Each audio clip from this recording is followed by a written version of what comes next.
Have you ever been hungry? How about thirsty? There's been a time or two in my life that I was pretty thirsty, but I've never been in a place where I thought I was going to die because of hunger and thirst. But there have been, and there's lots of people in our world that deal with hunger on a daily basis, that deal with thirst on a daily basis. And so for Jesus to say that someone who's hungry or thirsty is blessed, well, that is hard to get through the mind, especially when you look at it from a worldly perspective. But when we look at it from a spiritual perspective, here's what Jesus said the blessed person is like. Blessed are they which do hunger and thirst after righteousness, for they shall be filled. Once again, in these Beatitudes, Jesus uses an idea from the physical world to make the jump to the spiritual. When you hunger and you thirst after something, you are without food or water and you need it and you want it, your body wants it, and it puts you in a desperate place. And you are actively looking for a drink, looking for something to eat. But when he says, blessed are they who hunger and thirst after righteousness, now we move to the spiritual realm.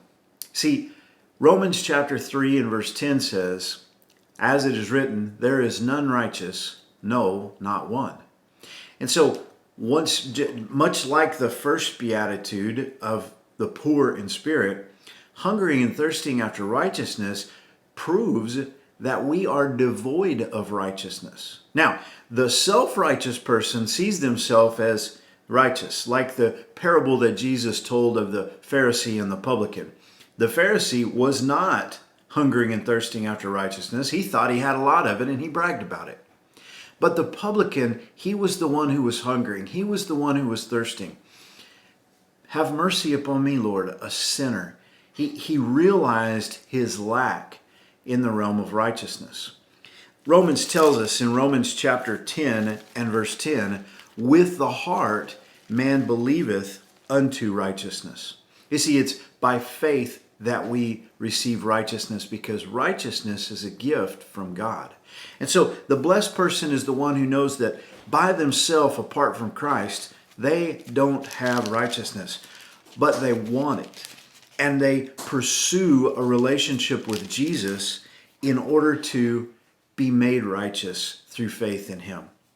2 Corinthians chapter 5 verse 21 says this, for he hath made him, that's God the Father, made the Son, to be sin for us who knew no sin, that we might be made the righteousness of God in him. You know, the promise in this particular beatitude is, for they shall be filled. When you hunger and you thirst after righteousness, when you look at your life and realize that you don't have righteousness, what you have is sin, and you deal with it on a daily basis. And then in faith, you go to Jesus and you confess to him your sin and you ask him for forgiveness and you receive the life of Christ into yourself. The filling of God's Holy Spirit brings with it the righteousness of Christ. Righteousness is a gift that we receive from God when we put our faith in Jesus Christ.